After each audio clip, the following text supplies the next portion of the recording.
ये क्या बन जाएगा? क्वेश्चन नंबर कौन सा है ये? 10th है ये? मैम 9th है। 9th है। तो इसको चलो लिख ही लेते हैं पूरा। Tangent inverse 2 minus tangent inverse 0 plus tangent inverse 3 minus tangent inverse 1 plus tangent inverse 4 minus tangent inverse 2 plus tangent inverse 5 minus tangent inverse 3। अब देखो क्या क्या कैंसिल हो रहा है, क्या क्या कैंसिल हो रहा है। टेंजेंट इनवर्स 2 कहाँ जाके कैंसिल होगा? ये अपने एक छोड़ के, मतलब अल्टरनेट छोड़ के टर्म से कैंसिल हो रहा है। ये टेंजेंट इनवर्स 3 है जो, ये एक छोड़ के अगली टर्म से कैंसिल हो रहा है, अगली टर्म के भी दूसरे वाले नंबर से। ठीक है, ये टेंजेंट इनवर्स 4 अपनी अगली वाली टर्म से कैंसिल होगा जाके, और ये टेंजेंट इनवर्स 5 अपनी अगली से अगली टर्म में कैंसिल होगा जाके। सब कैंसिल हो जाएंगे, क्या बचेगा हमारे पास? एक तो ये बचेगा। अच्छा, सीक्वेंस ऑफ पार्शियल सम की बात करते हैं, क्योंकि वहीं से हमें आइडिया लग पाएगा। इनफाइनाइट तो हम डायरेक्ट निकाल नहीं सकते, तो sequence of partial sum s N क्या बनेगा? Plus dot dot dot last में जाके आपके पास ये बचेगा tangent inverse n plus one minus tangent inverse N minus one. और इससे पहले वाली टर्म भी लिखना चाहो तो लिख लो, tangent inverse N minus tangent inverse N minus two. ठीक है, अब क्या करेंगे? ये जो, अब इसमें ऑब्जर्व करो कि जो पहले नंबर पे है, मतलब ये जो है, ये अपने अगले वाले से जाके कैंसिल हो रहा है, मतलब एक छोड़ के उससे अगली टर्म से कैंसिल हो रहा है, पर उससे अगली टर्म तो मौजूद ही नहीं है, तो ये कैंसिल नहीं होगा। ठीक है, और ये वाला अपने पिछले वाले से किसी से कैंसिल हो जाएगा, ये वाला भी अपने एक छोड़ के पिछले वाले से कैंसिल हो जाएगा, बचेंगे ये दोनों। तो क्या बचा आपके पास? अल्टीमेटली चार टर्म्स बचेंगी। देखो कौन कौन सी। शुरुआत में माइनस टेंजेंट इनवर्स 0 थी, फिर ये वाली बची थी, देखो ये माइनस टेंजेंट इनवर्स 1 दूसरी टर्म में पड़ी है वो, माइनस टेंजेंट इनवर्स 1, और लास्ट में आके आपके पास बचता है tangent inverse N minus plus tangent inverse n plus one. Limit N approaching to infinity लगाने के बाद क्या आएगा हमारे पास? आप निकाल सकते हैं अब यहाँ से आंसर।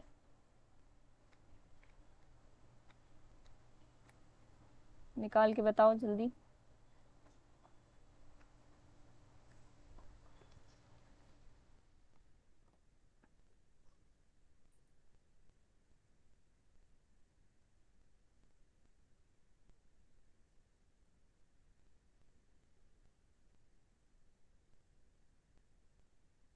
क्या आया? पहले का तो 0 आ गया, दूसरे का माइनस पाई बाय 4, तीसरे का क्या आएगा? Tangent inverse infinity. कुछ साइन की गड़बड़ी है क्या इधर? क्योंकि ये मुझे लग रहा है pi by 2 plus pi by 2। हाँ ठीक है, पाई बाय 2 आएगा तीसरा वाला, और चौथे वाले पे भी टेंजेंट इनवर्स इन्फिनिटी, तो वो भी पाई बाय 2 आएगा। ये सब आपको याद है ना, टेंजेंट इनवर्स इन्फिनिटी। जब एन इन्फिनिटी को अप्रोच करे तो आंसर क्या आता है? पाई बाय 2, क्योंकि टेंजेंट पाई बाय 2 क्या होता है? इन्फिनिटी। तो आंसर आपका क्या बन जाएगा? Minus pi by 4 plus pi, तो 3 पाई बाय 4 आंसर आ जाएगा। क्लियर है सबको? हाँ मैम। 3 पाई बाय 4 यानी ऑप्शन कौन सा बना हमारा? ऑप्शन बना सी। सी करेक्ट है 9th का। ठीक है, ठीक है मैम। 10th क्वेश्चन किसका हो गया? आंसर क्या बनाया, अगर बनाया है किसी ने?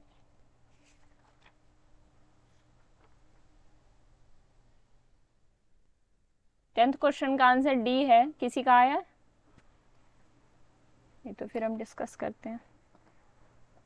आसान था मैम एक टेंथ। बार डिस्कस कर दीजिए। टेंथ क्वेश्चन बहुत इजी था, कैलकुलेशन मिस्टेक हुई है आपकी एक्चुअली पहली मैम बार में। कोई कोई भी सीरीज को देखकर मैम कैसे टेस्ट लगाना है ये जल्दी से जल्दी पता नहीं लगता है। मतलब मैम कौन सी सीरीज में कौन सी टेस्ट लगाऊं, ये बहुत गड़बड़ी हो रहा है। टेस्ट तो यहाँ पे सम निकालना था ना। एक मिनट, ए एन दे रखा है n plus one by n, और सीरीज है ये।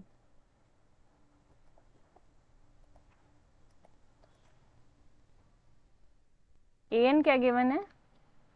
N plus one by n. A n series क्या गिवन है आपकी, summation N equal to 1 to infinity minus 1 raise to power n plus 1 a n plus 1 by n factorial.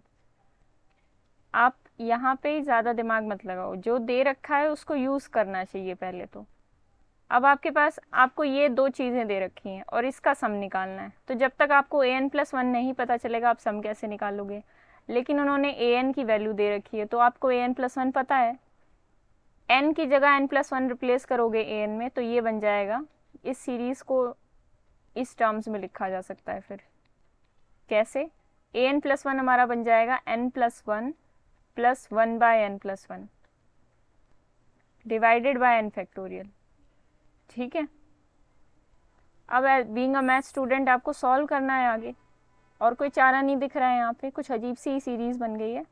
लेकिन अब जितना maths आता है उतना तो यूज़ करो। आप लोग घबरा जा रहे हो, पहले सॉल्व करने से पहले ही घबरा जा रहे हो, इसलिए प्रॉब्लम आ रही है। देखो क्या करोगे, n प्लस 1 को n फैक्टोरियल से डिवाइड करेंगे और दूसरा वाला जो 1 बाय एन प्लस 1 है उसको भी इससे डिवाइड कर देंगे, तो ये बन जाएगा 1 by n plus 1 into n factorial. अब आगे थोड़ा सा सिंप्लीफाई करके मुझे ये बताओ नेक्स्ट स्टेप में क्या लिखना चाहिए।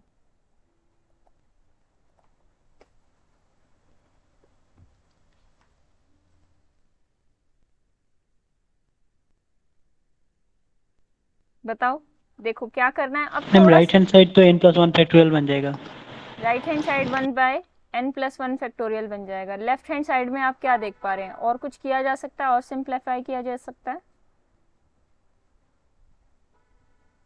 n plus 1 by n factorial. अब n plus 1 by n factorial को ऐसे तो सॉल्व किया नहीं जा सकता, तो आपको इसको ब्रेक करना पड़ेगा, सिंपल सी बात है। n को अलग लिखा और इसको अलग लिखा, ठीक है। अब क्या बनेगा, आप इसको फिर से सिंप्लीफाई करो, n से n कैंसिल ऊपर नीचे, तो नीचे बन गया 1 बाय एन माइनस 1 फैक्टोरियल। बिल्कुल अब तक कुछ नहीं हुआ। हाँ मैम अब एलसीएम आसान हो गया। एलसीएम वाली प्रॉपर्टीज और फैक्टोरियल की प्रॉपर्टीज यूज हुई हैं, अब तक कुछ खास हुआ ही नहीं है। अगर आपने सीरीज नहीं भी पढ़ा हो ना तब भी आप यहाँ तक सॉल्व कर सकते हो, कोई भी कर सकता है यहाँ तक। अब इस बात का ध्यान रखना है कि ना तो इनमें से कोई, ध्यान रखना ठीक है, एक तो ये अल्टरनेटिंग बनेगी। फैक्टोरियल नीचे दिख रहा है तो हमें शक हो रहा है e की पावर x पे। ऑप्शन भी आपको e की power minus x plus some constant type के दे रखे हैं। ऑप्शन ही आपको हिंट दे रहे हैं कि ये e की पावर x नहीं e की पावर माइनस एक्स का एक्सपेंशन बनेगी। क्यों बनेगी, क्योंकि यहाँ अल्टरनेटिंग सीरीज है, तो अल्टरनेटिंग टाइप की सीरीज तो e की पावर माइनस एक्स ही होती है। अब मैं आप लोगों के ऊपर छोड़ दूँ आंसर निकालना, आंसर भी बता देती हूँ। हाँ मैम। डी ऑप्शन आएगा, हो जाएगा। डी ऑप्शन आएगा, आपको प्रूव करना है अब आगे, ठीक है। अब जो पिछले क्वेश्चन में हमने किया था कहाँ पे कमी थी उसको पूरा किया था, इस क्वेश्चन में भी कंप्लीट तो बनेगी नहीं ई की पावर की फैक्टोरियल। अब जो कमी है उनको कांस्टेंट एडिशन और सब्ट्रैक्शन करके पूरा किया जा सकता है, ठीक है। जहाँ पे कमी है, जहाँ पे ज़्यादा है वो आपको देखना है और उसको पूरा करना है, ठीक है। 11th question, 11th question option A clear था बिल्कुल, रेशो टेस्ट से हमने कल देखा था। 11th क्वेश्चन का ऑप्शन ए, रेशो टेस्ट से क्या आ गया था, मॉड ए आंसर आ गया था ए एन प्लस 1 बाय एन का। हाँ ma'am. A n plus 1 bye A N, इसकी जब लिमिट हमने फाइंड आउट की थी तो मॉड ए आंसर आ गया था। अब इसकी मॉड ए अगर लेस देन 1 होगा तो हमने क्या कहा था, यहाँ से सीरीज क्या हो जाएगी, कन्वर्जेंट, जो भी सीरीज थी, ठीक है। अब मॉड ए पे कंडीशन आ रही है, लेकिन क्वेश्चन में बी और सी भी तो था, उनका क्या, सिर्फ मॉड ए पे कंडीशन आ रही है तो बी और सी क्या हो गए, फ्री हो गए। बी और सी फ्री होने से बी और सी कोई भी वैल्यूज अटेन करें, बस कंडीशन किस पे है, सारी रिस्ट्रिक्शन किस पे है, मॉड ए पे रिस्ट्रिक्शन है, मतलब ए पे सारी रिस्ट्रिक्शन है। जैसे घर पे लड़कियों पे सारी रिस्ट्रिक्शन होती है, बी और सी लड़के हैं मतलब उसके भाई हैं, उन पर कोई रिस्ट्रिक्शन नहीं है, वो घूमते रहते हैं बाहर, ठीक है। तो ये फर्स्ट ऑप्शन बन गया। जब ऑप्शन में, जब आपके सामने ऐसा कुछ आ जाए सिर्फ ए में आंसर आ रहा है, इसका मतलब बी और सी से इंडिपेंडेंट हो गया वो। ए पे रिस्ट्रिक्शन आपने लगा दी जो आपको लगानी थी बाय डीएलएम्बर्ट रेशियो टेस्ट, तो इसका मतलब बी और सी यहाँ से फ्री हो गए। तो बी और सी कोई भी वैल्यूज ले लें, अगर मॉड ए लेस देन 1 है तो जो आपकी सीरीज बनेगी वो बन जाएगी कन्वर्जेंट। तो ऑप्शन ए इम्प्लाइज कन्वर्जेंस। ठीक है, मैं इसके लिए आपको बताना चाहती थी। चलो देखते हैं उसके बिना, कॉशी कंडेंसेशन के बिना एक बार देखते हैं। बी ऑप्शन, बी ऑप्शन में हमने कैंसिल किया था कल, या कर पाए थे या नहीं कर पाए थे। बी ऑप्शन मतलब कन्वर्जेंस को इम्प्लाई कर रहा है या डाइवर्जेंस को। अगर ए को 1 पुट करेंगे तो ऊपर वाले का तो काम तमाम है। बी और सी को साथ साथ लेके चलते हैं। नीचे बनेगा 1/n⁻b log n⁻c, 1 बाय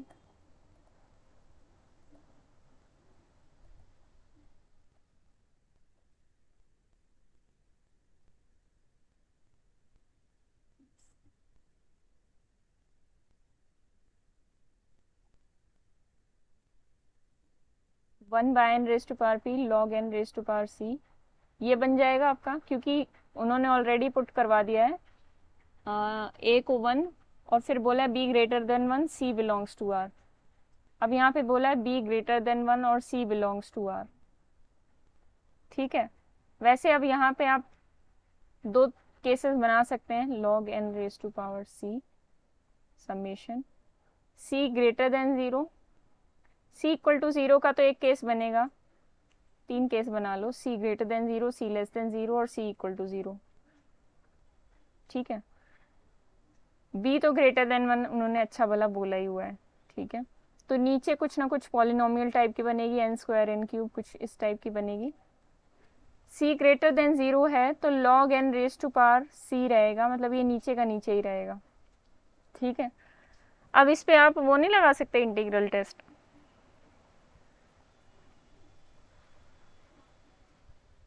हाँ मैम, इस पे लगाया जा सकता है इंटीग्रल टेस्ट। ठीक है, इंटीग्रल क्योंकि ये टेस्ट डिक्रीजिंग सीरीज है। डिक्रीजिंग, हाँ डिक्रीजिंग बनेगा ये, इसलिए इस पे कॉशी इंटीग्रल टेस्ट लगाया जा सकता है। अच्छा, एक बार कॉशी कंडेंसेशन भी साथ साथ बता ही देती हूँ। एक बार ऑप्शन बी देखो तब तक। कॉशी कंडेंसेशन लगाना थोड़ा इजी पड़ता है, इसलिए उसको लगाने से मज़ा आता है, क्वेश्चन जल्दी हो जाता है। बी ऑप्शन में क्या करेंगे,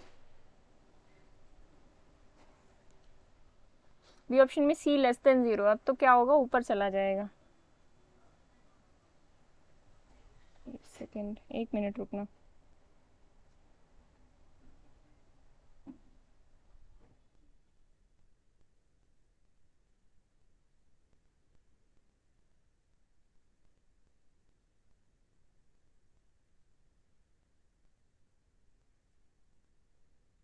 हाँ, पहले कॉशी कंडेंसेशन टेस्ट लिख लो, एक तो ये बड़ा दुखी कर रहा है।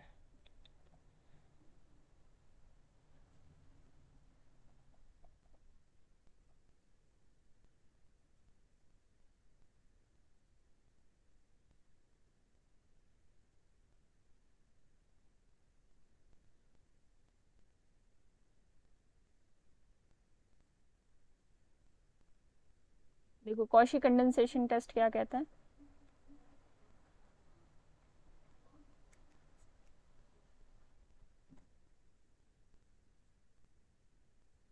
अगर an सीक्वेंस है सच दैट, an कोई सीक्वेंस आपको गिवन है, let an be a sequence such that 0 less than equal to an is less than equal to, sorry 0 is less than equal to an plus 1 is less than equal to an। मतलब एक तो ये यहाँ से बोल रखा है monotonically decreasing होना चाहिए, दूसरा यहाँ से बोल रखा है ये ट्रू होना चाहिए for all m belongs to natural. ठीक है, दूसरा यहाँ से क्या बोल रखा है, नॉन नेगेटिव। इस कंडीशन से हमें क्या पता चल रहा है, सारे ग्रेटर देन इक्वल टू 0 हैं एन्स, तो यहाँ से हमें क्या पता चला, non negative monotonically decreasing terms की सीक्वेंस होनी चाहिए, कंडीशन आ गई। ठीक है। तो जो ये दो सीरीज होती हैं, summation a n converges if and only if summation 2 raised to power n a of 2 raised to power n converges।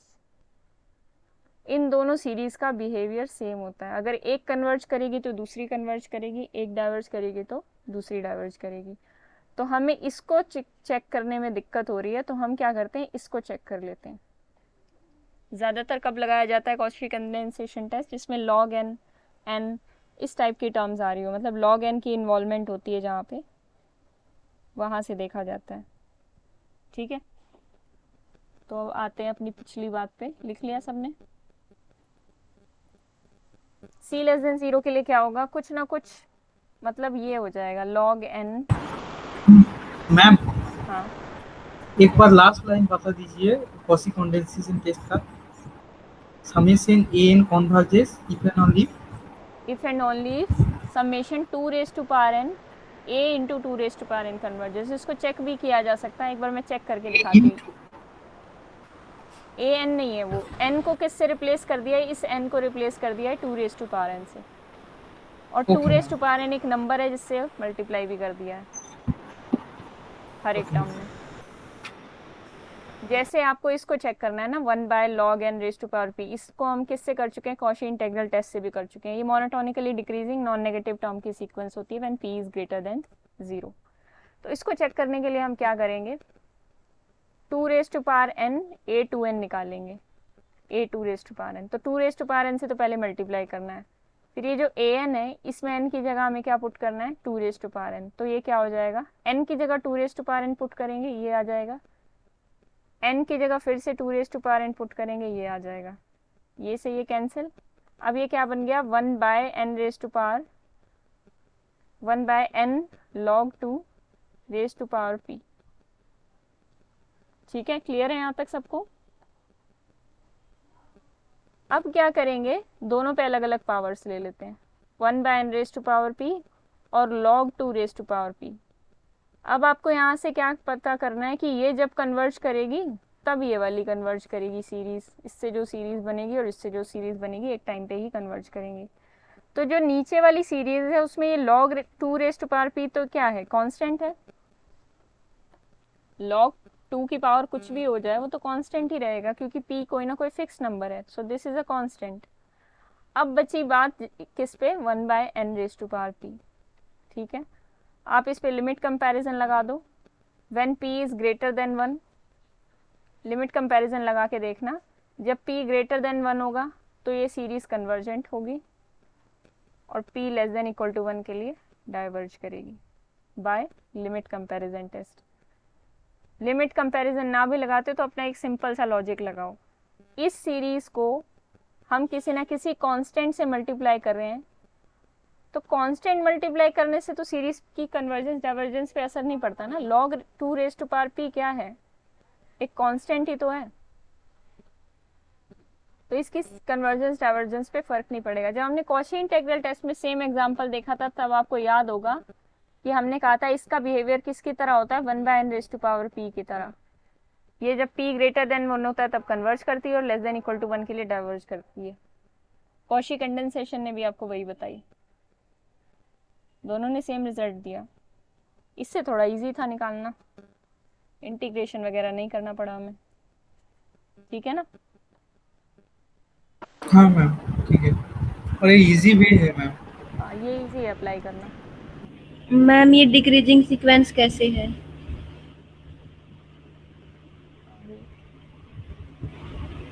इसको हमने उस टाइम पे भी चेक किया था ना, आप इसका डेरिवेटिव लेके चेक कर लो, वैसे उसकी भी जरूरत मैम नहीं एक है। बात बताओ, अगर ma'am f of x is a function which is monotone increasing, तो ma'am 1 by f of x तो डिक्रीजिंग होगा मैम। पॉजिटिव है, पॉजिटिव मतलब नॉन नेगेटिव है ना, तो हो जाएगा। हाँ वही मैम, वही लॉजिक यहाँ पे लगाया गया है। हाँ मैम नॉन वो negative 1 by n by log n वो थोड़ा डेरिवेटिव करना मुश्किल है, तो ये क्या है, इंक्रीजिंग है, एज एन इंक्रीजेस ये लॉग एन भी इंक्रीज होता है, ये भी इंक्रीज होता चला जाता है, और ये भी इंक्रीज होता चला जाता है। तो आइडिया वहीं से लगाया जाता है कि 1/n log n raise to power p क्या होता है।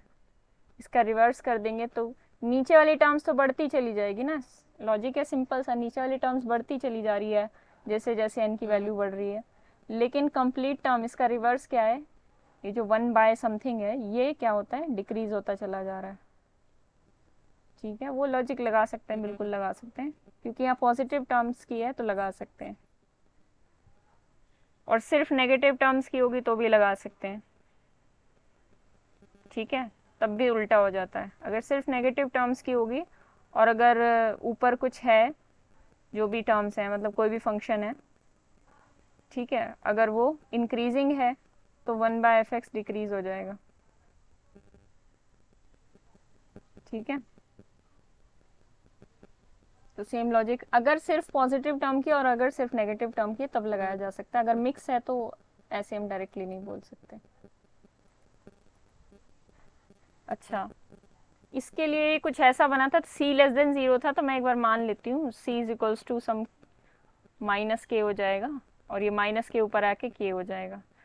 तो इसको कैसे चेक करेंगे, और c0 के लिए 1/n raise to power p हो जाएगा समेशन, और यहाँ पे p greater 1/n raise to power b, sorry b greater than 1 बोल ही रखा है, तो सब कुछ भला चंगा है, यहाँ पे तो कन्वर्जेंट हो ही जाएगी। क्लियर है ये?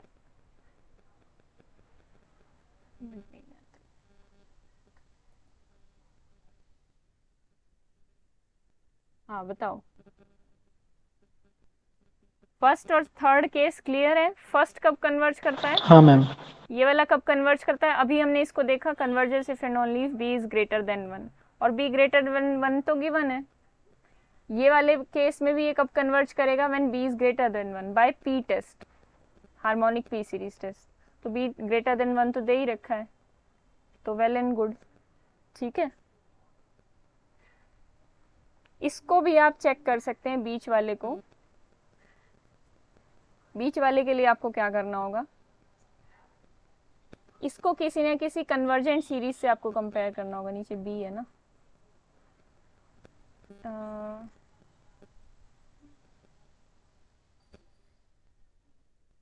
आप हमेशा ये शो कर सकते हैं limit n approaching to infinity, मतलब log n raise to power p, log n raise to power k कोई भी रियल नंबर हो, हमेशा छोटा या बराबर होगा किससे, n raise to power something b minus something जो भी है, मतलब जब तक n की पावर 1 से बड़ी है ये हमेशा छोटा या बराबर होगा। इससे कैसे शो कर सकते हैं, limit n approaching to infinity लगाना, यहाँ पे पर्टिकुलर वैल्यूज रख के देख लेना अगर कंफ्यूजन हो रहा है तो,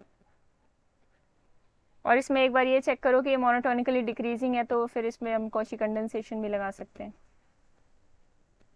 limit n approaching to infinity log n raise to power k divided by n raise to power b minus 1/2,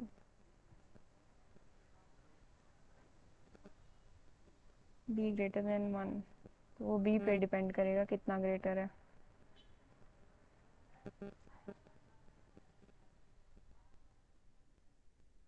particular values आपको पुट करके देखनी ही पड़ेंगी।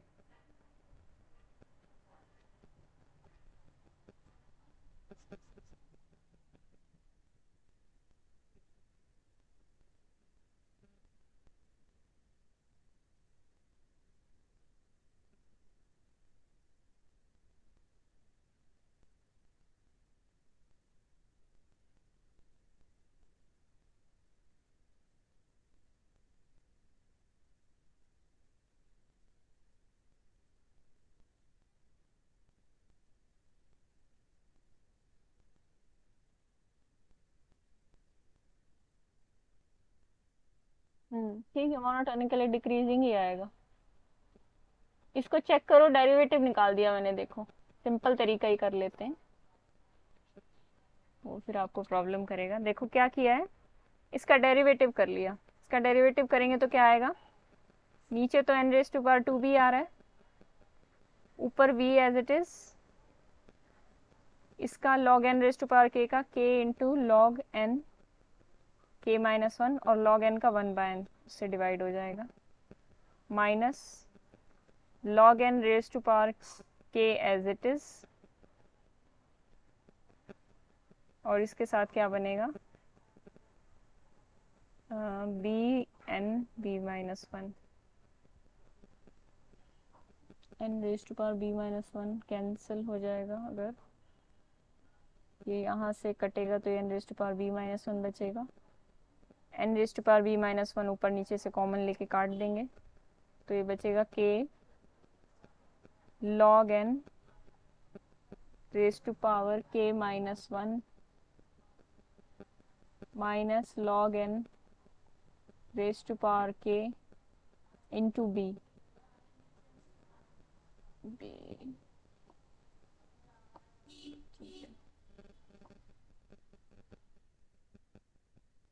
नीचे बचेगा b प्लस वन, सॉल्व करोगे तो ये आएगा।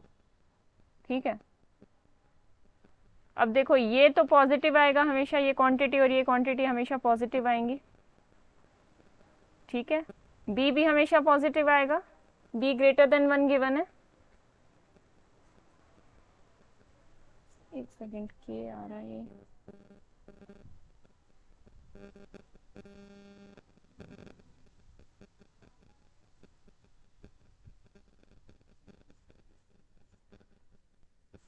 log n k minus log n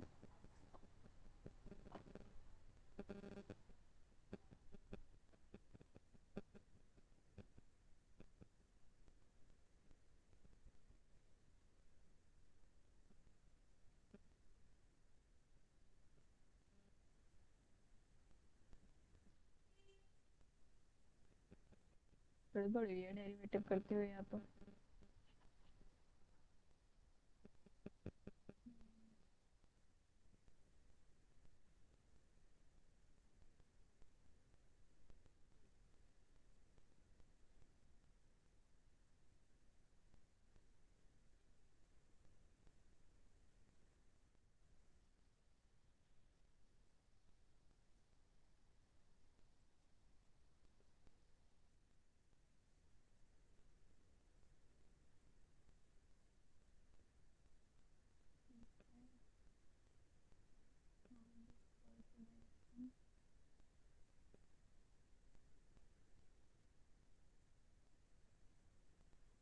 log n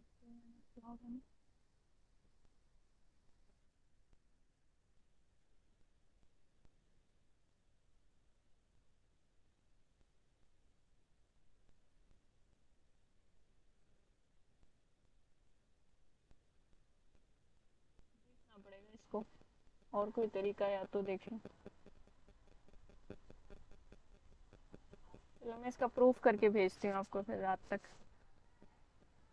ठीक है, इस बी पार्ट का सी लेस देन जीरो का देखना पड़ेगा। दो बाकी दो केसेस में तो कन्वर्ज कर रही है। ठीक है,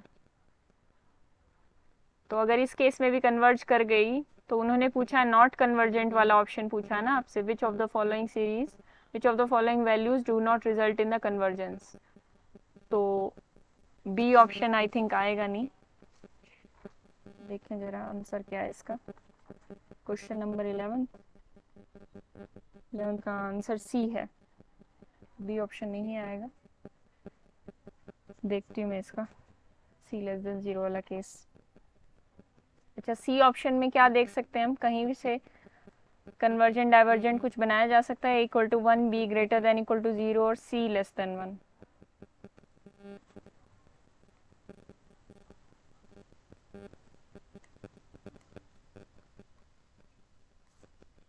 ये क्या बन रहा है, एक सेकेंड,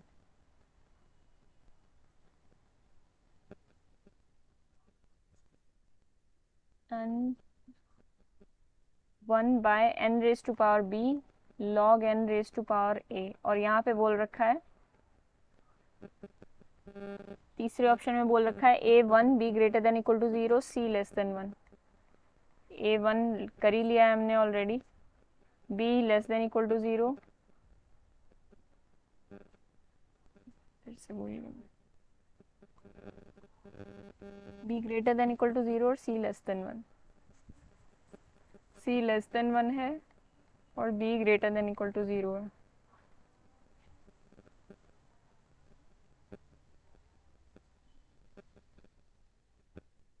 अच्छा, अगर b को रखा जाए 1/n, ठीक है, और log n को इन्होंने कहा है c<1 है, तो c<1 है, तो मैं एक बार log n को हटा ही देती हूँ ना। c को सबसे अच्छा नंबर कौन सा है <1, 0 रख लेते हैं एक बार, ठीक है। तो c को 0 रखते ही यहाँ पे आ गया 1, ठीक। तो यहाँ पे हमें क्या मिल गई सीरीज, समेशन 1/m, मतलब आपको एक ऐसी सीरीज मिल गई जिसके लिए ये डाइवर्ज कर रहा है। तो सी ऑप्शन के केस में आपको क्या मिल जाएगा, डाइवर्जेंट, और उन्होंने नॉट कन्वर्जेंट ही पूछा था, तो सी ऑप्शन तो आ जाएगा, ठीक है। अब डी ऑप्शन में हमें और प्रूव करना होगा, क्योंकि डी ऑप्शन आंसर नहीं है, तो ये भी प्रूव करना होगा कि डी ऑप्शन में हमेशा कन्वर्ज कर रहा है। ए को -1 रखेंगे ऊपर, देखो ए इक्वल टू -1 बोला है, तो -1n, ऊपर तो अल्टरनेटिंग सीरीज बन जाएगी, ठीक है। अगर मोनोटोनिकली डिक्रीजिंग कन्वर्जिंग टू 0 हो जाए तो बात बन जाएगी, ठीक है।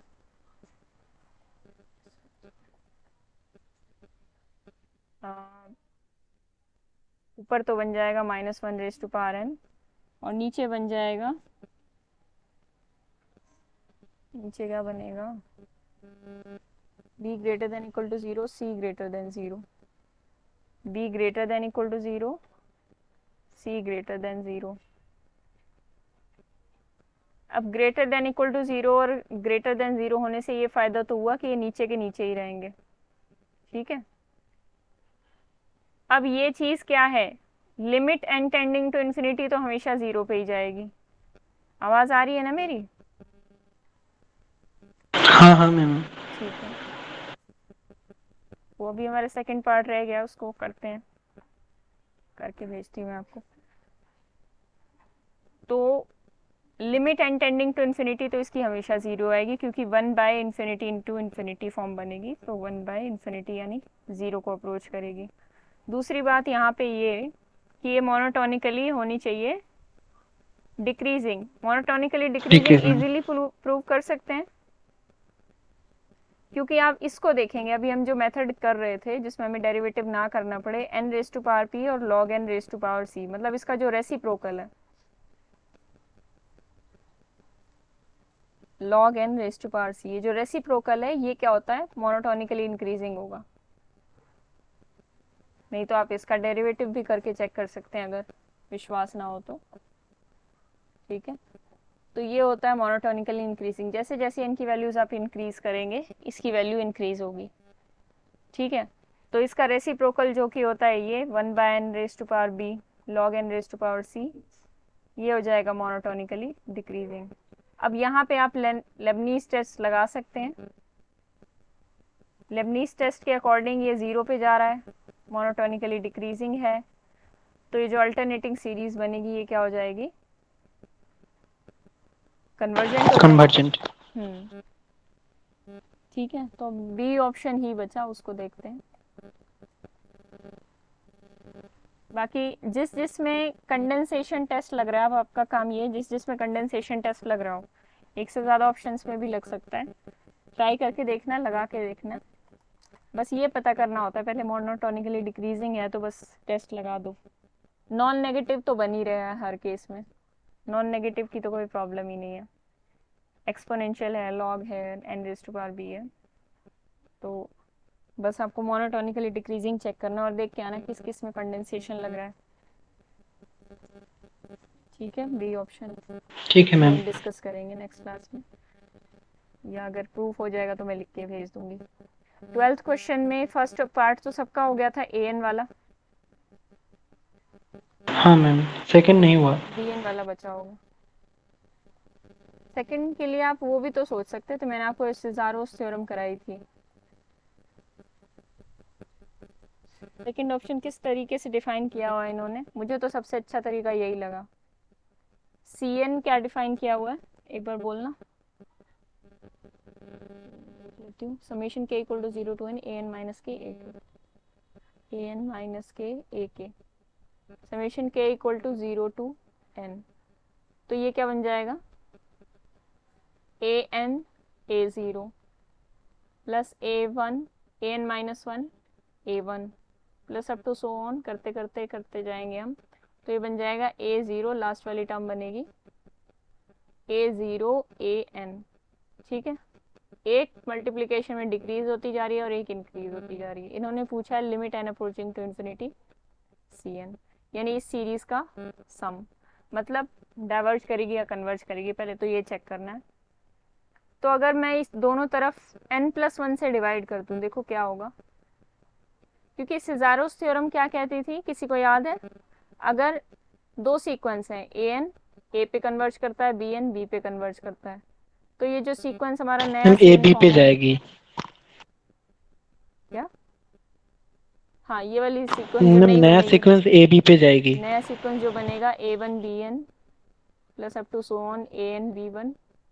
अब यहाँ पे n टर्म्स होती थी तो n से डिवाइड था, तो यहाँ पे n+1 टर्म्स है तो मैंने n+1 से डिवाइड कर दिया, बस इतना डिफरेंस है। वो 1 से n तक था, यहाँ पे मैंने कहाँ से कहाँ तक लिया है, 0 से n तक, जो हमारी डिमांड थी क्वेश्चन में उसके अकॉर्डिंग। तो ये वाली सीक्वेंस जो है CN वाली सीक्वेंस AB पे कन्वर्ज करती है, ये थी सिज़ारोस थ्योरम। तो अब इस पे एक बार लगा के देखें तो क्या बनेगा, देखो। अब सिज़ारोस थ्योरम के लिए नीचे n या n+1 से तो डिवाइड करना पड़ेगा, तो मैंने सीक्वेंस की लिमिट निकालने की बजाय क्या किया, इस सीक्वेंस के डिवाइडेड बाय n+1 की लिमिट निकाल ली। ये लिमिट क्या आएगी, दोनों सीक्वेंस इस केस में सेम है, और जो पहला सीक्वेंस था ये समेशन क्या है, पहला वाला सीक्वेंस किससे बना है, इस सीरीज से बना है। एक सेकेंड रुकना, -1 to the power n by √n+1। -1 to the power n divided bye √n+1। ठीक है, तो ये तो 0/n+1 हो रहा है।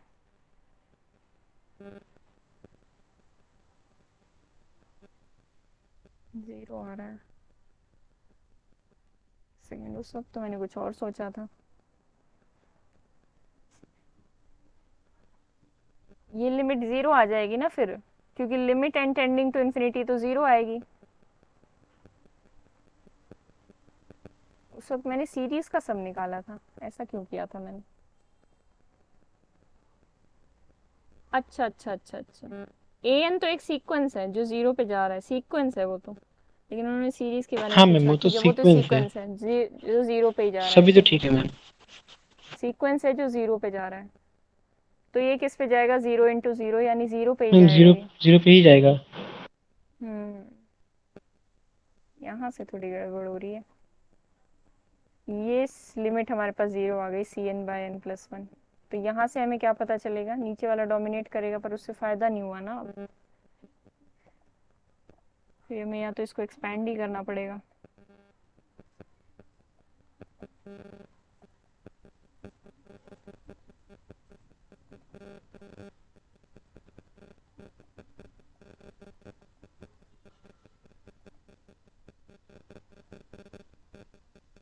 उस वक्त मैंने पता नहीं कैसे नॉन ज़ीरो निकाल दिया था इसको,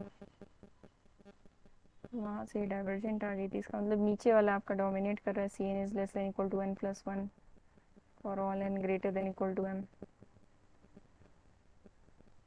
खोलना पड़ेगा फिर इसको, फिर इसको आपको पूरा ही एक्सपैंड करना पड़ेगा।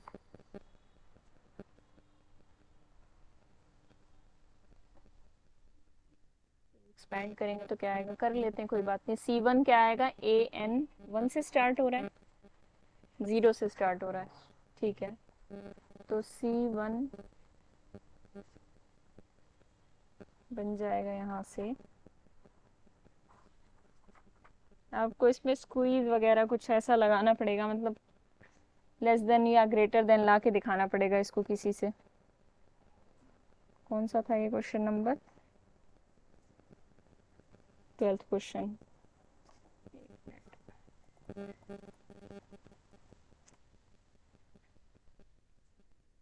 ये क्या बन जाएगा, CN बनेगा आपका AN A0 plus AN-1 A1 plus up to so on A0 से AN तक, ठीक है।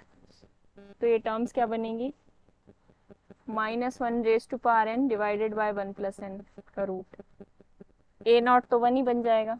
फिर -1 raise to power n -1 divided by root n। और दूसरा a1 क्या बनेगा, a1 बनेगा, इसमें n इक्वल टू 1 पुट करो सीक्वेंस में, एक्चुअल जो है -1/√2। -1/√2। ठीक है, के टर्म बनेगी कुछ इस तरीके से, an माइनस के और ए के वाली टर्म कुछ इस तरीके से बन जाएगी, डॉट डॉट डॉट करेंगे, -1 raise to power n minus K divided by n minus K plus 1 -1 raise to power k divided by k plus 1।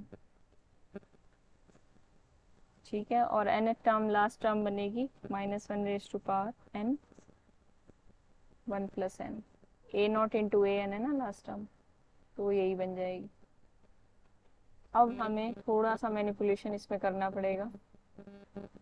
Manipulation क्या होगा, -1 रेज टू पावर n को अगर बाहर ले लिया वो जाए, कॉमन, हाँ मैम कॉमन लिया जाए तो, क्योंकि -1 raise to power n power सब में है, अगर n -1 पावर में है तो -1 उसके साथ मल्टीप्लाई में है, -1 raise to power n minus K है तो उसके पास -1 raise to power K multiply में है, तो -1 raise to power n common लिया जा सकता है।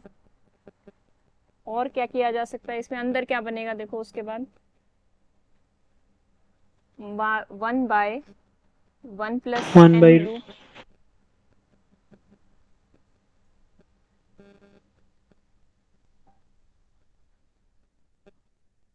मैम ये तो दूसरे टर्म में बनेगा। 1/√2 इंटू, अच्छा ठीक है।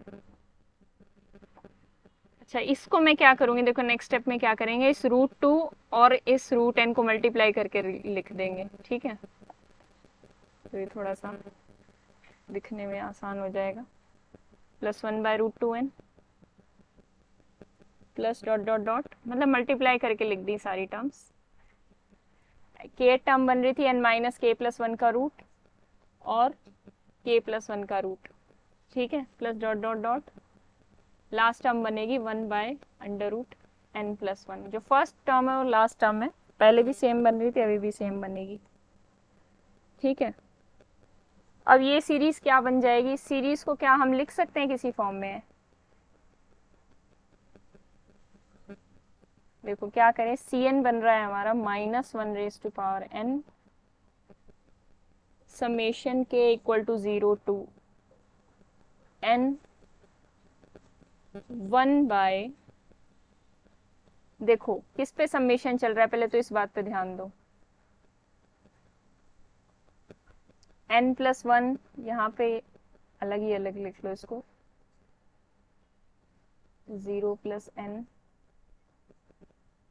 और 1 प्लस 1।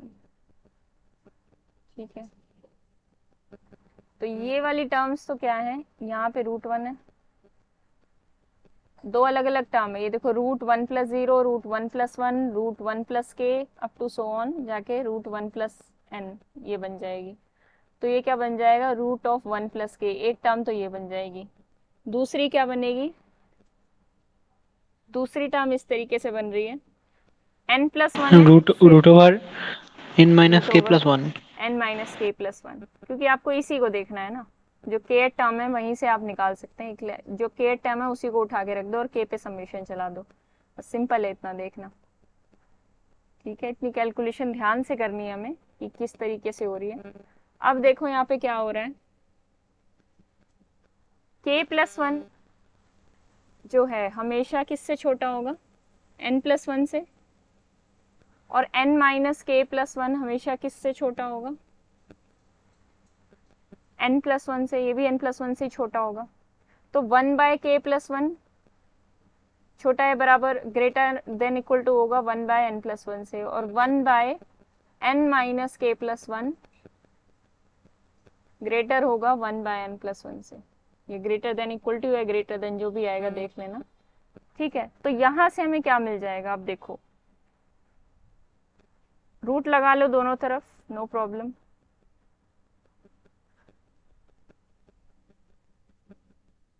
ठीक है, दोनों तरफ रूट लगाया तो क्या मिला, ये जो मॉड ऑफ सी एन, मतलब सी एन वाली जो सीरीज है, ग्रेटर इक्वल टू 1/n+1 होगा। दोनों वाली 1/√n+1, ये वाली भी 1/√n+1 से बड़ी है, ये वाली भी 1/√n+1 से बड़ी है। तो ये कंप्लीट सीरीज किससे बड़ी हो जाएगी? सी एन वाली सीरीज जो बनेगी greater than equal to 1/n+1, मतलब √n+1 का स्क्वायर है ना, तो 1/n+1 से बड़ी मैम हो सी जाएगी। एन तो नहीं होगी, मॉड सी एन होगा ना, मॉड सी एन होगा। क्योंकि सी एन तो अल्टरनेटिंग सीरीज है। सी एन तो ऑल्टरनेटिंग सीरीज है, मॉड सी एन वाली। इन्होंने पूछा किसके लिए है वैसे?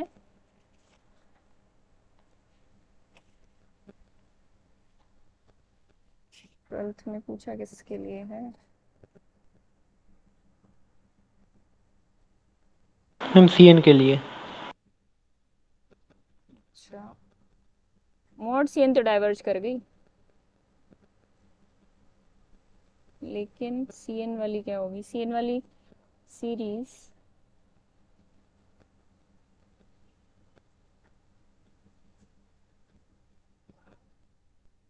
मैम अगर मॉड सी एन तो डाइवर्ज कर गई तो मैम हम ये तो कह नहीं सकते कि सी एन भी डाइवर्ज करेगा। नहीं नहीं, ऐसे नहीं कह सकते। Mod C N greater than equal to 1/n+1 वाली सीरीज हो गई, summation N equal to 1 to infinity.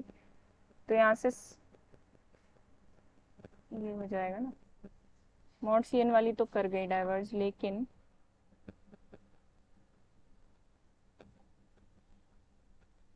एक बात है ना, ये समेशन नहीं है ना, इस पे एक ध्यान दो। ये सी एन क्या बना था? सी एन एक सीक्वेंस था, सीक्वेंस ऑफ पार्शियल सम्स था। सीक्वेंस ऑफ पार्शियल सम चलते चलते चलते चलते हम आए, और हमने लास्ट में क्या शो किया? ध्यान से देखना, ये जो सारा काम हमने शो किया, हमने सी एन को इस सीरीज से बड़ा शो किया। किस सीरीज से? 1 दिस इज, मैं यहाँ पे लिख देती हूँ ताकि यहीं पे आपको पता चल जाए। हाँ मैम, मैंने पार्शियल सम है।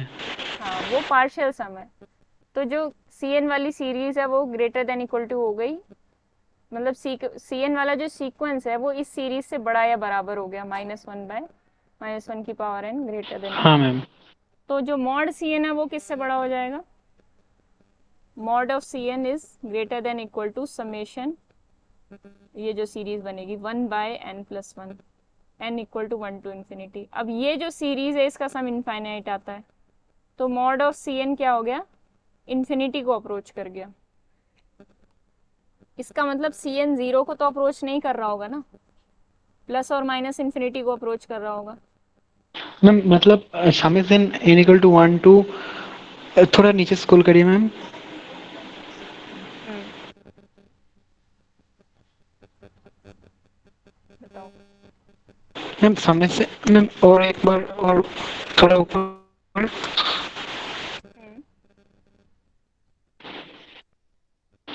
नो यहाँ पे मैम, अच्छा मैंने यहाँ पे एक मैम यहाँ पे n equal to ma'am n equal to 1 to infinity क्यों है हो रहा है?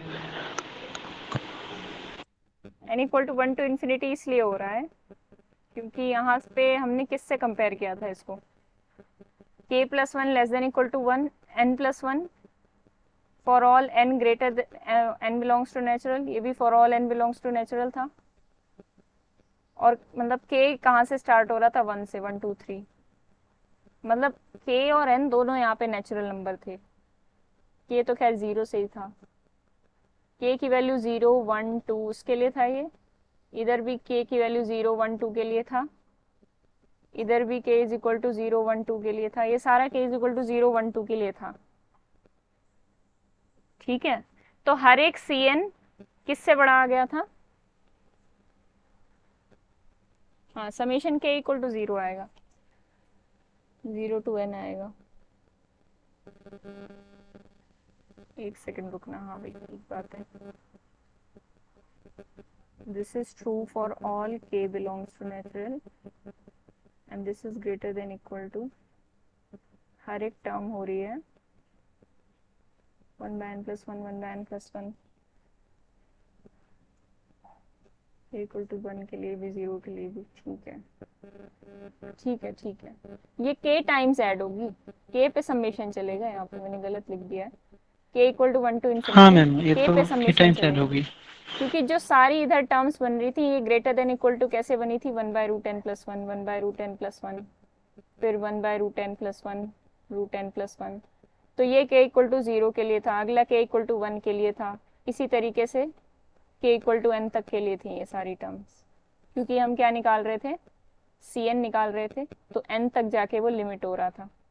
मतलब ये टर्म्स कितनी बार आ रही थी, n टाइम्स आ रही थी, तो ma'am k k equal to equal 1 to to 1 to n होगा ना? k equal to 1 to n, हाँ मैम, ये होगा complete.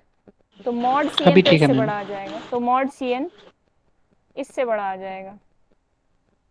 Limit n approaching to infinity mod पे लगाएंगे जब, तो ग्रेटर देन इक्वल टू किससे हो जाएगा, इस सीरीज के सम से, k इक्वल टू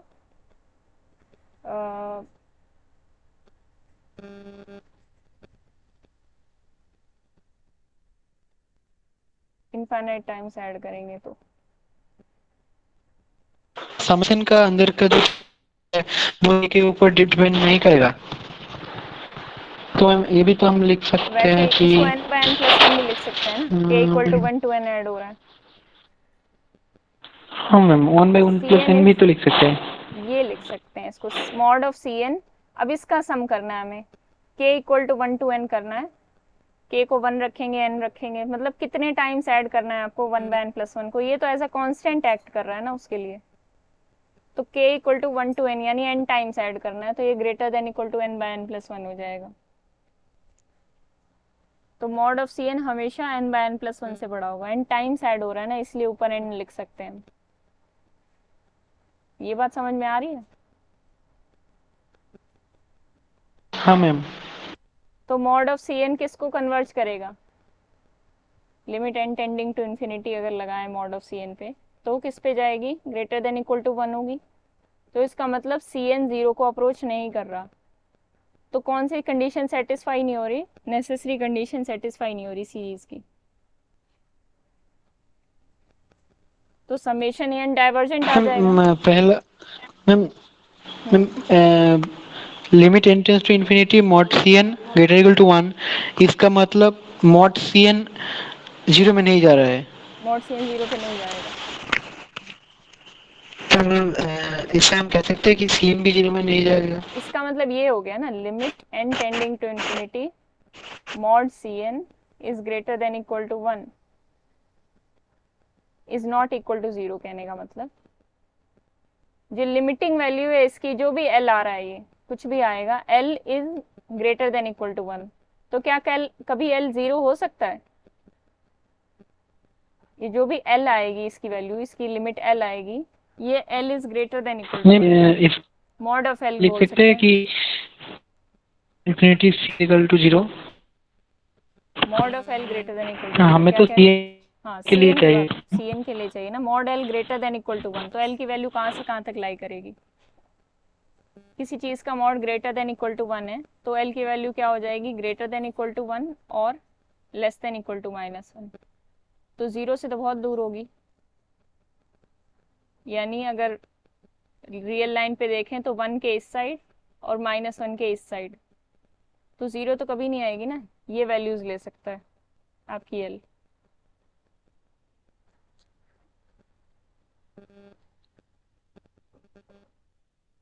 ठीक है,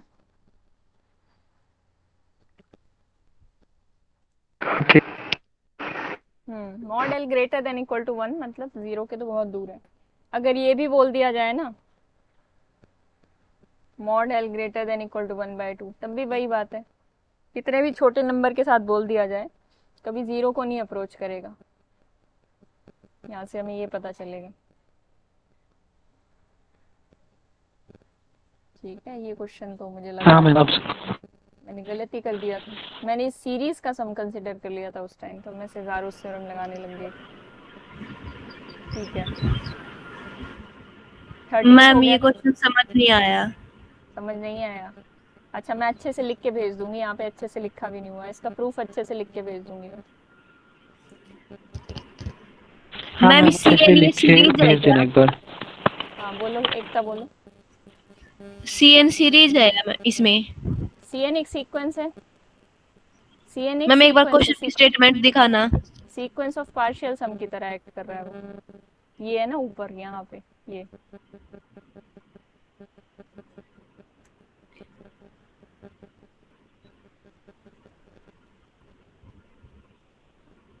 मैम ये कैसे पता चलता है ये सीरीज कैसे दे रखी है इसमें? एन तो इसमें सीरीज है मैम।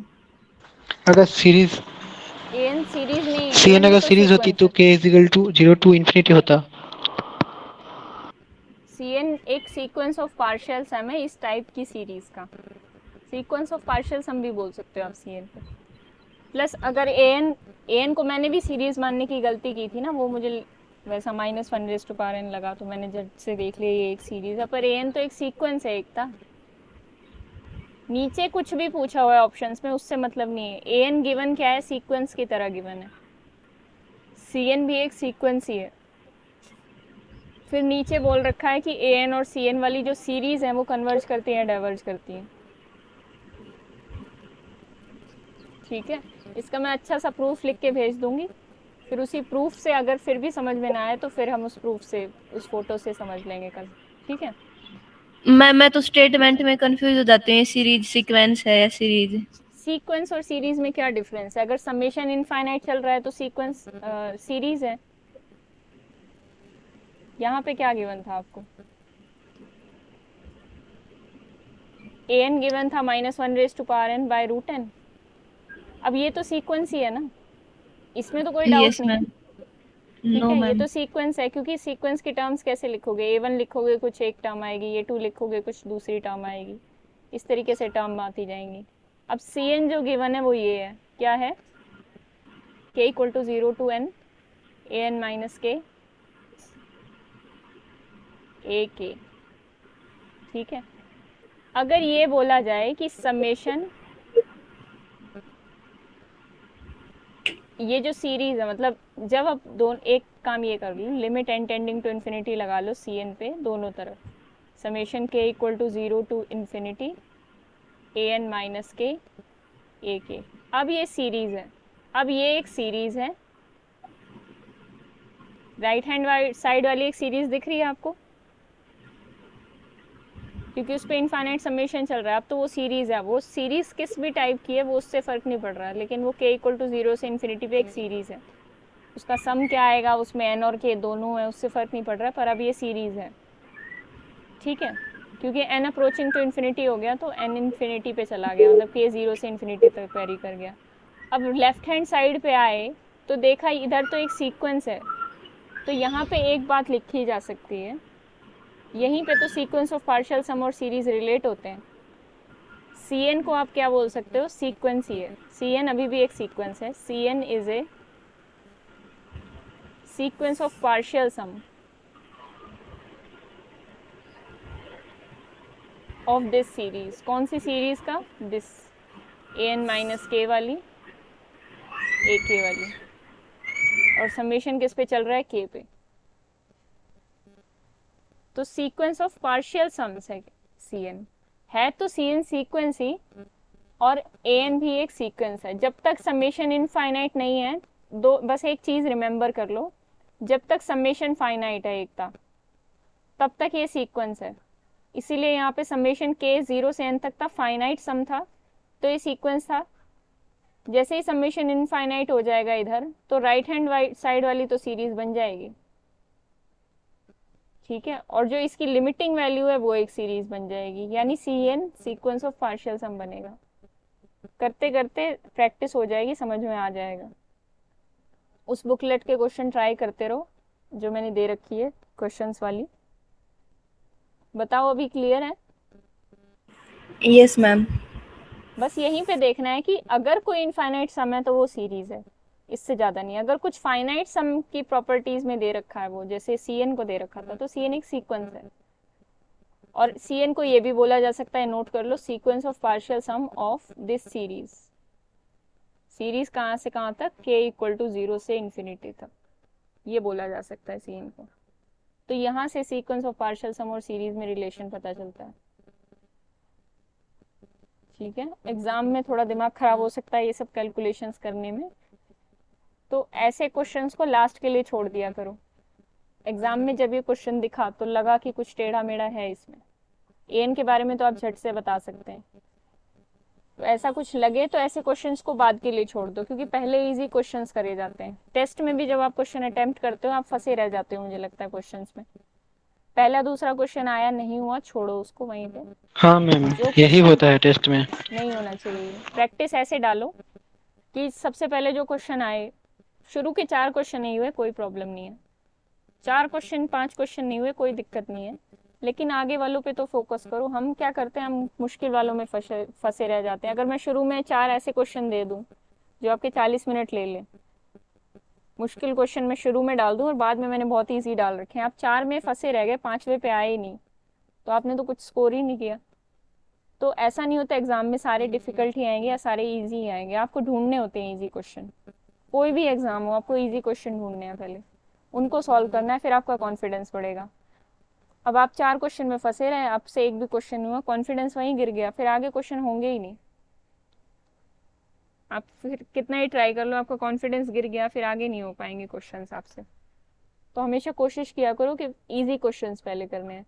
तो क्वेश्चन जैसे हम प्रीवियस ईयर सॉल्व कर रहे हैं, हमें पता चल रहा है कि कौन से क्वेश्चन ईजी। अब ये भी टाइम लगने वाला क्वेश्चन है 11th, बहुत ज़्यादा प्रैक्टिस है, बहुत जल्दी से रिजल्ट दिमाग में आ गए तो फिर भी कम टाइम में हो सकता है, ये 4-5 मिनट में फिर भी करने लायक हम है इस 11th, इस लेकिन 12th क्वेश्चन थोड़ा प्रॉब्लम के अजीब है। लिए एक बार क्लास 9 में मैं मैथ में बहुत कम रिजल्ट करी थी। अच्छा, पर अब तो वैसे भी पेपर ऑब्जेक्टिव टाइप होता है ना, अब तो और ध्यान रखना है। कोई बात नहीं, स्कूल में क्या हुआ उससे फर्क नहीं पड़ता, ठीक है। अब मतलब सिर्फ इजी पे पास पास हुई थी। अच्छा, कोई बात नहीं, अब सिर्फ इजी पे फोकस करो, पहले इजी फिर बाद में डिफिकल्ट।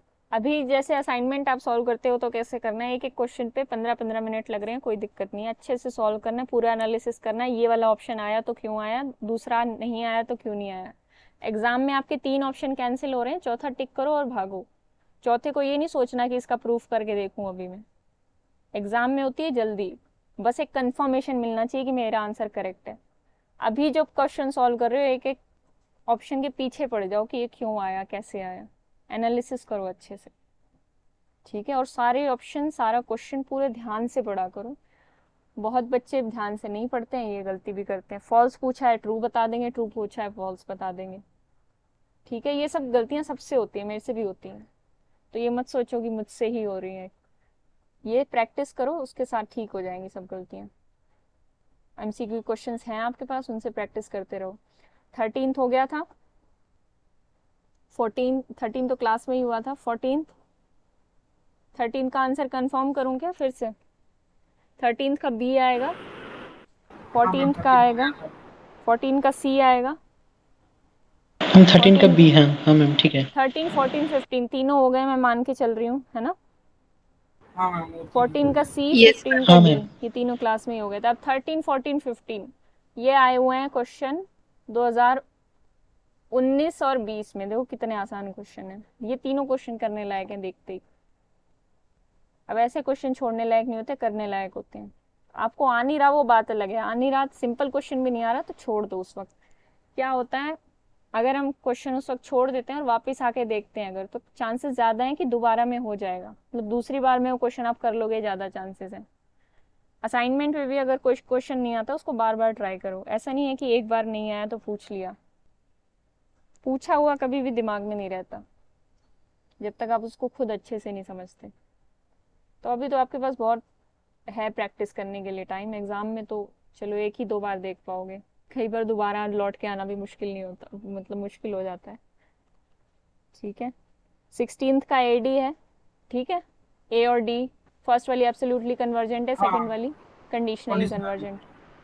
हाँ मैम। 17th कन्वर्जेंट आई हाँ कि मैम। डाइवर्जेंट आई? मैम यहाँ पे मैं एक सवाल कन्वर्जेंट मैम। कन्वर्जेंट ही आएगी। अच्छा, वो कल मैंने एक चीज़ बताई थी, मल्टीप्लिकेशन के लिए वो रूल लागू नहीं हो रहा इस क्वेश्चन में, ये पता चल रहा है। मैंने कहा था ऊपर डोमिनेटिंग वाला बिहेवियर है ना, ऊपर डोमिनेटिंग बिहेवियर पड़ा हुआ है, 1 मिनट, क्या है, n raise to power n divided by 3 raise to power n into n factorial, यही है ना। अब ऊपर तो डोमिनेट कर रहा है, ऊपर वाला डोमिनेट कर रहा है नीचे वाले दोनों को, इन दोनों से डोमिनेटिंग है अगर ध्यान हो तो, ये चीज हमेशा ध्यान रखा करो, इसको भूला मत करो। log n is less than polynomial is less than exponential is less than factorial is less than n raised to power n। ठीक है,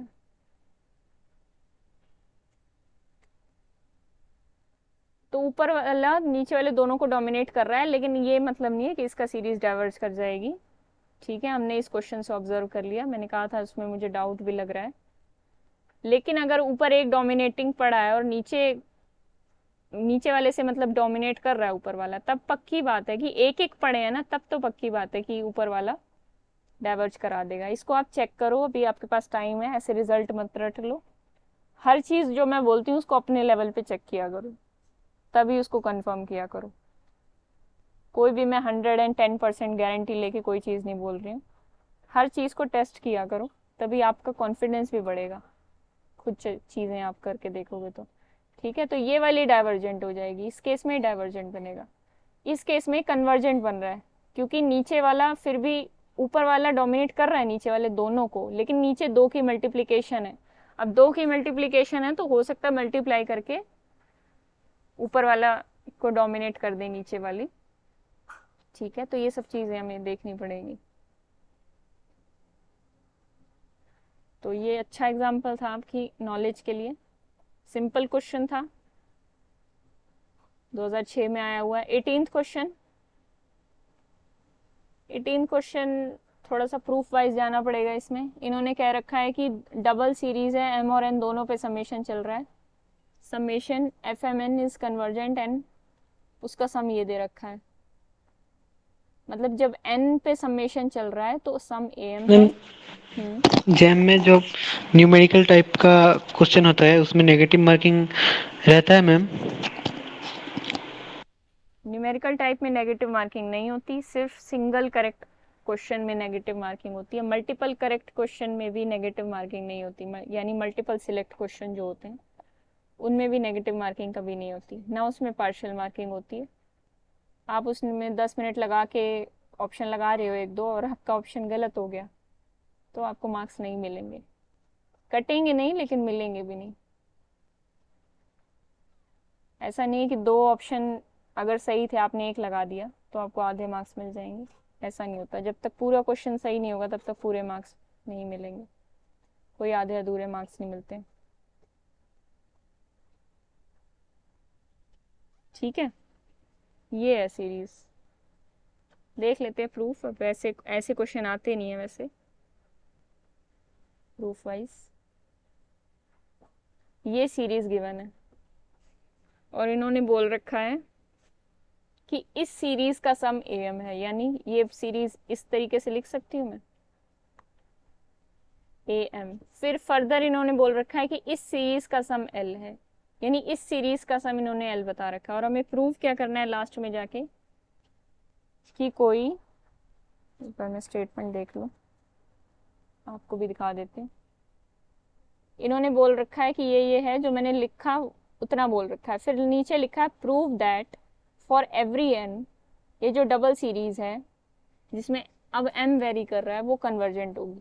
मतलब पहले n वेरी वाली कन्वर्जेंट होगी, अब जो m पे समेशन लग रहा है वो वाली कन्वर्जेंट हो जाएगी। n वाली गिवन थी, m वाली हमें प्रूव करनी है कन्वर्जेंट, और इसका सम किसी ना किसी bn से डिनोट कर पाएंगे हम इस कन्वर्जेंट। हाँ, और अगर इसका सम bn से डिनोट कर रहे हैं तो ये समेशन bn भी कन्वर्जेंट हो जाएगी। इसको जब हम करेंगे तब समझ में आएगा, ऐसे नहीं समझ में आएगा। अब देखो, एक काम किया जा सकता है, इस सीरीज को मैं इस तरीके से लिख सकती हूँ, समेशन, ये वाली सीरीज को लिख रही हूँ मैं, limit m approaching to infinity, limit n approaching to infinity, summation I equal to 1 to m, j equal to 1 to n, f I j,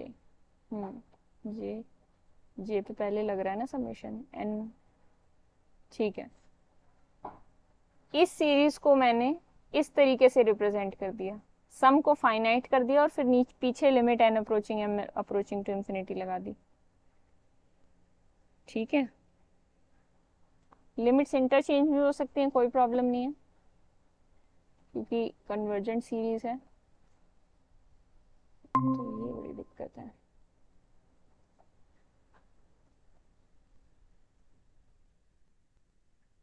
ठीक है, तो इस तरीके से रिप्रेजेंट कर दिया हमने इसको। अब देखो क्या कर सकते हैं हम, यहाँ पे तो रखे summation j equal to 1 to n, पीछे से स्टार्ट कर रही हूँ, j equal to 1 to n Fij। ठीक है, इसको एज इट इज रख लिया और ये कर लिया इसके आगे। यहाँ पे मैंने कुछ गड़बड़ की है क्या, j equal to 1 to n।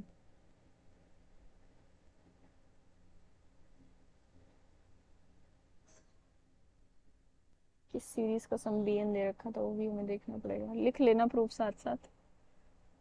इस सम का bn सम था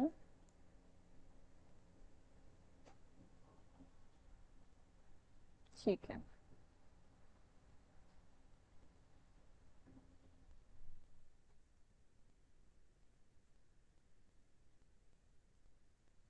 इन्होंने ये दे रखा है, ध्यान से देखो, fmn गिवन ये है, मतलब प्रूव करना है हमें। fmn is equal to bn summation m equal to 1 to infinity convergent and bn। ठीक है, इसको किसी bn के इक्वल लाके प्रूव करना है। थोड़ा सा आगे पीछे बस मैनिपुलेशन का ही काम है और कुछ नहीं। यहाँ समेशन चल रहा है m पे, m equal to 1 to infinity, इसको bn के बराबर प्रूव करना है। तो यहाँ से हम क्या कर सकते हैं, समेशन fmn, हमने इसको ij की फॉर्म में लिखा था, Fij, m पे समेशन चला लो तो j इक्वल टू, अब देखो क्या किया मैंने, इनको रिवर्स कर दिया, ये जो समेशन है इनको पलट दिया एक तरफ, आगे का पीछे, पीछे का आगे। Summation i equal to 1 to m, summation j equal to 1 to n। ठीक है, और समेशन पलटने के साथ साथ ये लिमिट भी इसी के साथ लिख लो, limit m tending to infinity. फिर पीछे आ जाएगा summation limit n tending to infinity summation, अब n पे समेशन बचा है तो n पे summation j equal to 1 to n। ठीक है, ये कुछ ना कुछ सम देगा आपको। सम किस फॉर्म में होगा, m पे तो सारा आप समेशन चला रहे हो, मतलब i वाला पोर्शन तो खत्म हो जाएगा, जो पोर्शन बचेगा वो n वाला पोर्शन बचेगा, तो इसको कुछ ना कुछ bn नाम दे दो। प्रूव करना था हमें bn के इक्वल, तो इस सीरीज का सम मैंने नाम दे दिया bn अपनी तरफ से। जो प्रूव करना था नाम वही दे देते हैं ना, हम इससे करते ही हैं, limit N approaching to infinity is equals to l। अब ये सारा चलता चला आ रहा था, ये l के इक्वल इन्होंने दे ही रखा था, तो मैंने l के इक्वल रखा है इसको बस शुरू से अंत तक। अब इन्होंने क्या रखा था, आगे प्रूव करो कि bn कन्वर्जेस टू l, तो प्रूव हो गया bn कन्वर्जेस टू l। इसको अब ऐसे लिख दो, summation j equal to 1 to infinity, मतलब n पे ही समेशन चल जाएगा, summation n equal to 1 to infinity bn is equal to l। यहाँ पे bn आएगा कि क्या आएगा,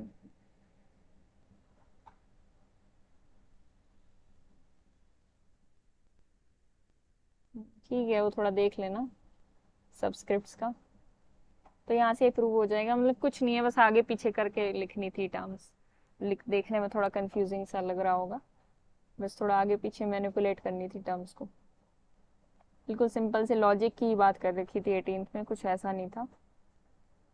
अब ये सब्जेक्टिव टाइप क्वेश्चंस ऐसे नहीं आते, इनकी जगह न्यूमेरिकल आंसर टाइप आने लगे हैं अब। ठीक है, अच्छा 19th को अभी बाद में देखते हैं, हो सकता है इसमें थोड़ा टाइम लग जाए। जल्दी से ये वाला बताओ, 20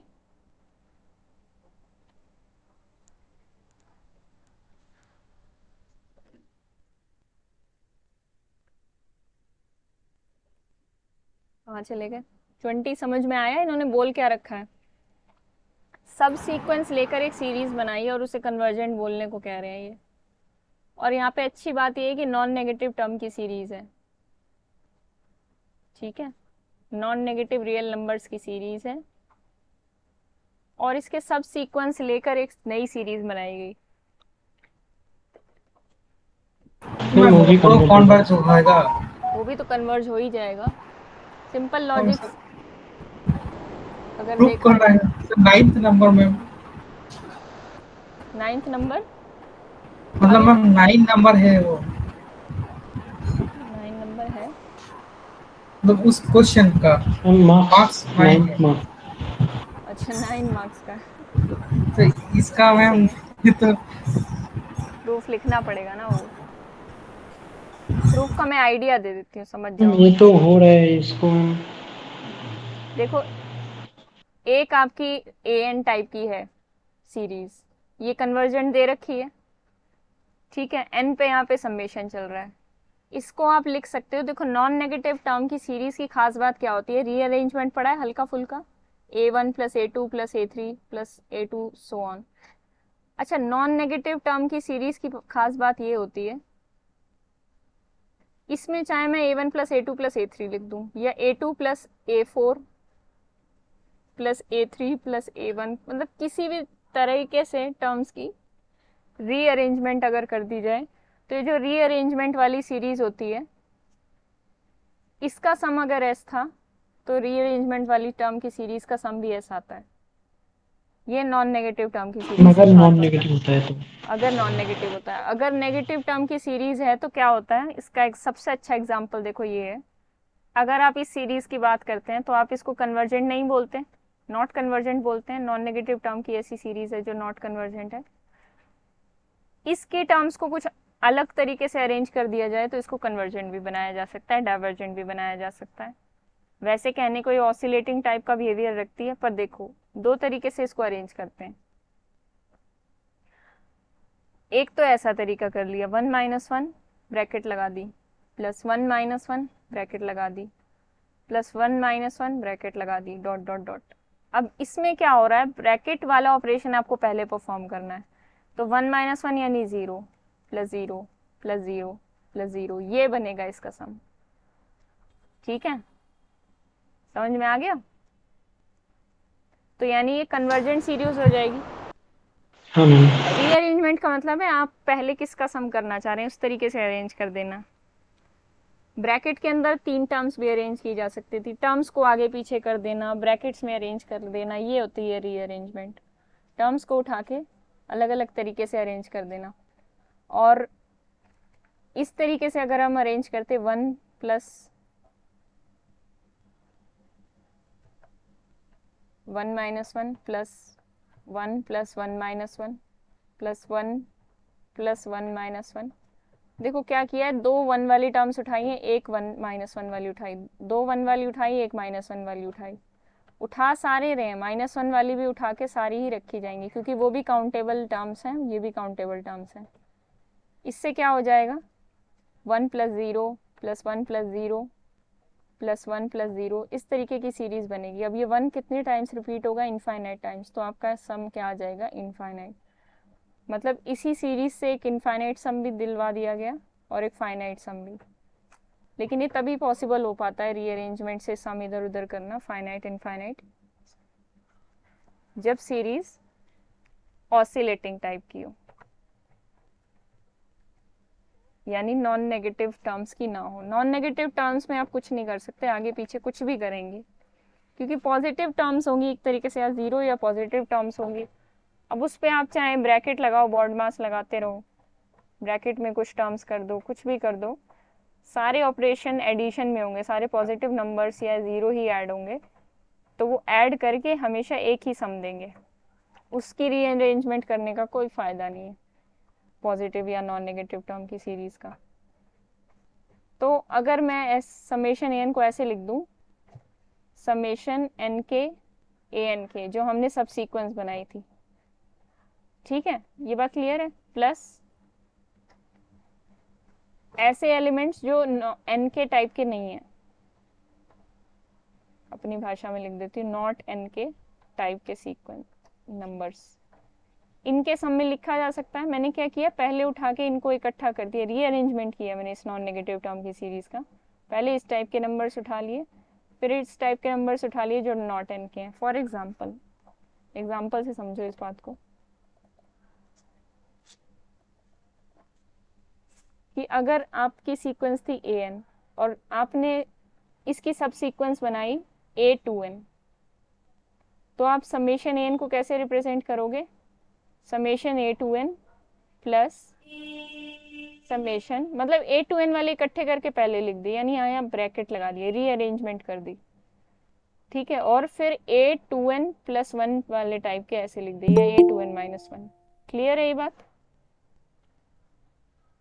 यस मैम। Yes ma'am. ठीक है, तो इसका तो छोड़ दो एक मिनट के लिए। इसका सम क्या है,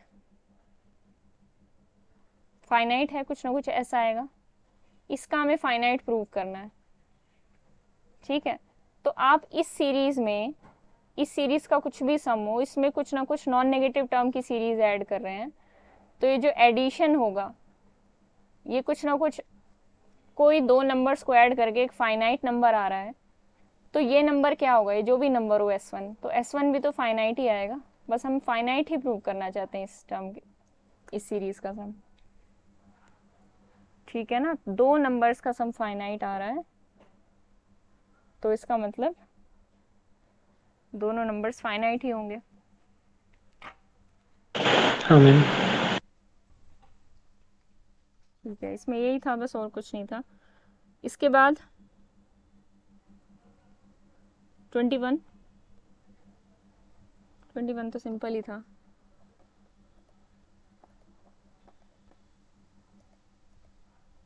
हम्म 21 हो गया था, कन्वर्जेंट आ रही थी शायद इसमें सीरीज। Yes ma'am. 22 बहुत अच्छा क्वेश्चन है। 22 में आप लॉपिताल रूल किसी ने सोचा लगाए कि नहीं लगाए? लिमिट की वैल्यू फाइंड आउट करनी है, लेकिन लिमिट में उन्होंने सीक्वेंस और सीरीज की हेल्प ली है। किसी को कुछ दिमाग में आया था इसको करते time? No ma'am.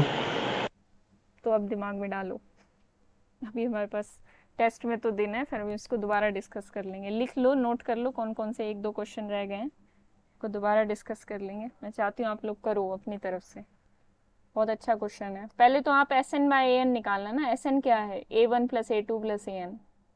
A N by S N की पहले देखो, हिंट दे रही हूँ, A N by S N की लिमिट निकालो इन्फिनिटी पे। नीचे L N of one minus A N by S N है, तो पहले देखो कि A N by S N कहाँ पे जा रहा है, इन्फिनिटी पे, उसकी लिमिट चेक करो। फिर ये कंप्लीट की लिमिट चेक करोगे, तो यहाँ पे आपके पास लॉपिताल रूल काम आएगा, चेक करना, ठीक है। हिंट सबसे बड़ा यही है कि A N by S N की सबसे पहले लिमिट चेक करो, फिर देखो कुछ लॉपिताल रूल हेल्प कर पाता है तो आंसर अभी आपको पता नहीं मैम चलेगा। इसमें एसएन पार्शियल सम ठीक है निकालना मैम, है। एक बार हाँ, कोशिश एस एन करूंगा मैम। पार्शियल सम है A one plus A two plus A N का। अब ए वन और A two, A one A two A N क्या है, यहाँ पे गिवन है आपको A one A two A N, ठीक है। Root one plus root two plus up to root N, ठीक है। ये सब चीज़ें आप कर चुके हो, हर एक चीज़ में माहिर हो। ए एन बाय एस एन की निकालना लिमिट कोई मुश्किल बात नहीं है अब आपके लिए, तो देखना फिर आप उसमें कौन सा फॉर्मूला लगाओगे। वो सीक्वेंस ऑफ पार्शियल सम है, सीक्वेंस ए एन की, ठीक है। हाँ मैम। 23 का आंसर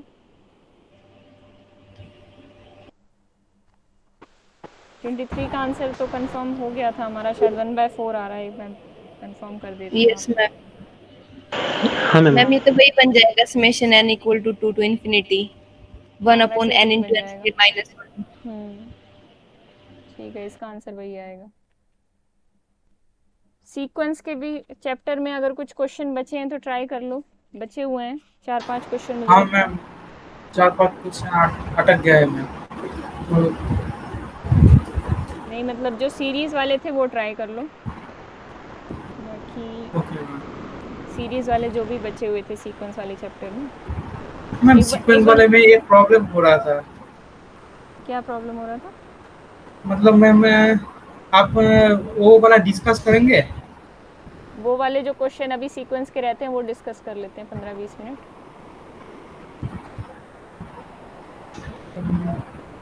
मैम तो देखा नहीं तो बस देखना पड़ेगा मैम। नहीं, 1 सेकंड।